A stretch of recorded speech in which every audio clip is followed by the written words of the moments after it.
What's up, guys? I'm gonna do a quick little video on my 1983 Porsche 944.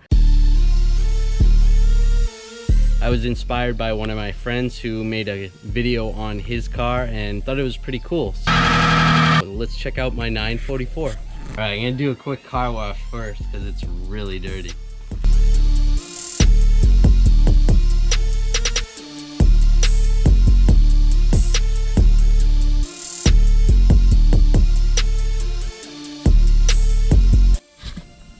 Alright, so here's my 1983 Porsche 944. It's nice and clean now. I actually bought this car in high school. I've had it for a long time. I worked for a grocery store and saved up my money. Eventually was able to buy it. I didn't pay a whole lot for it. It was wrecked, and my dad, my brother, and I used to take a night class for body work, and we actually fixed it up. Had it painted eventually, and here it is. I have plasti dipped the wheels. If you don't know what plasti dip is, it's a rubberizing spray. You can get it in a spray can, you can get it in a gallon can also, but what I did was just mask off the middle and the tire, and I just sprayed the outline red. I think it gives the car a better look. They're normally like a silvery color, like a polished color where that red ring is.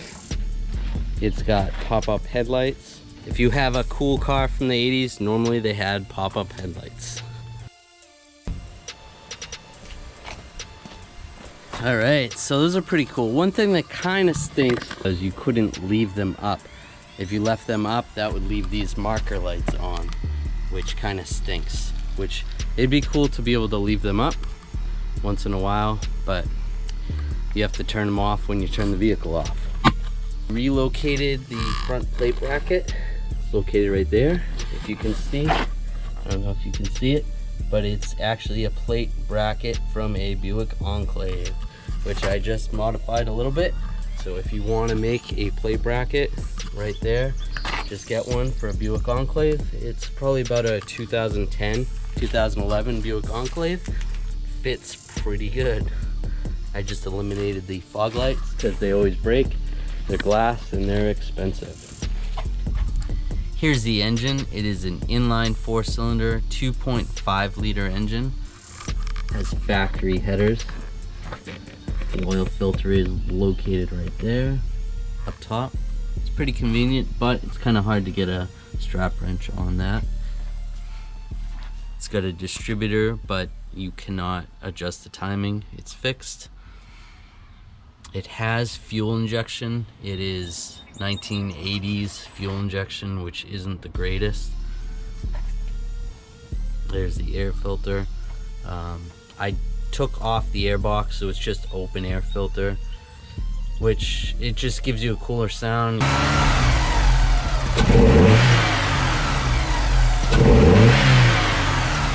But it would give you the similar effect to having a cone style air filter. I know it's hot air, but it still sounds cool. This car's not a show car, obviously. It is a driver. I just enjoy driving it. It's not something I'm worried about bringing to a car show.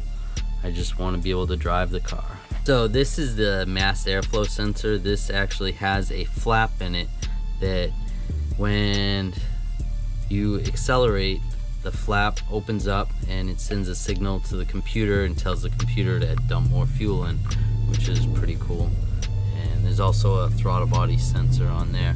I had the throttle body sensor fail on me one time, and I was stuck on the side of the highway because every time I would accelerate to 1500 RPM, the throttle body sensor would just cut out or short out and the car would just die.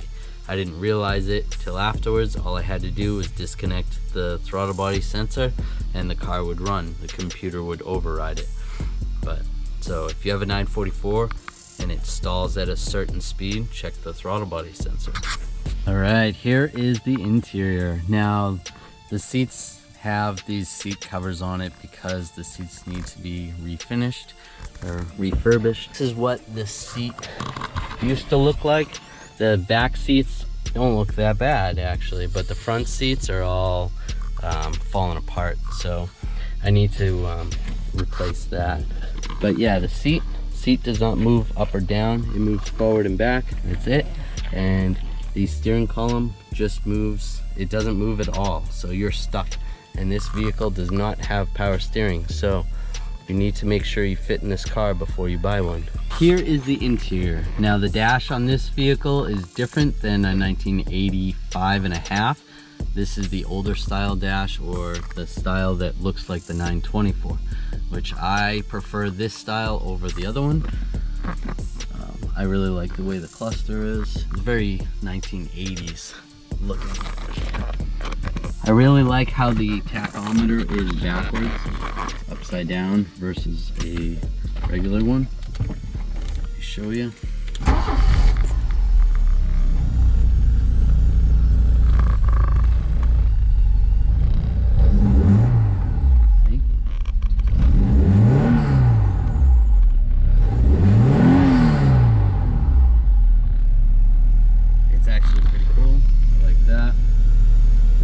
The yellow gauges are pretty cool. Now the 924, as far as I know, the newer 924s did not have yellow gauges. I don't know about the older ones. I think it's just a 944 thing, but so that's pretty cool. And there's an oil gauge that's already pegged, so oil pressure is probably good. And then there is a clock. I don't think the clock works in this one, so I think we're good. The radio is not original. I have replaced the radio. I had the original radio for a long time, but the tape player stopped working and I wanted to be able to listen to CDs at the time, or now Bluetooth, or just hook up an aux cable. The car also has power windows on both sides. That's about all that it has. Its power is the windows. Oh, this sunroof, moonroof is pretty cool. So you open up these here, pull these off, and this sunroof comes out completely. This off. So it's kind of like a T-top. It opens up just like that, which is cool. There's the top itself, so you can put that, and it actually comes with a little bag that I have in the back here. So it comes with this leather bag that you can actually put the top in. From my experience, it's just more of a pain in the butt to put it in that leather bag. I just set it in the trunk when I'm taking it off.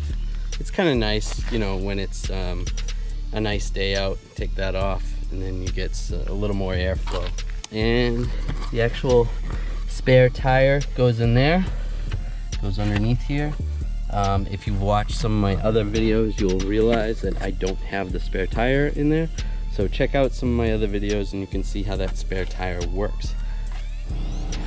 It has a spoiler. This is factory, it's a rubbery spoiler. It's just, you know, it has some give to it. Actually says Porsche right there. Probably can't see that too well. The bumpers are pretty cool. You know, it's a typical 80s looking car. The transmission is in the rear, along with the differential, obviously, and the axles. Did I mention it's rear-wheel drive?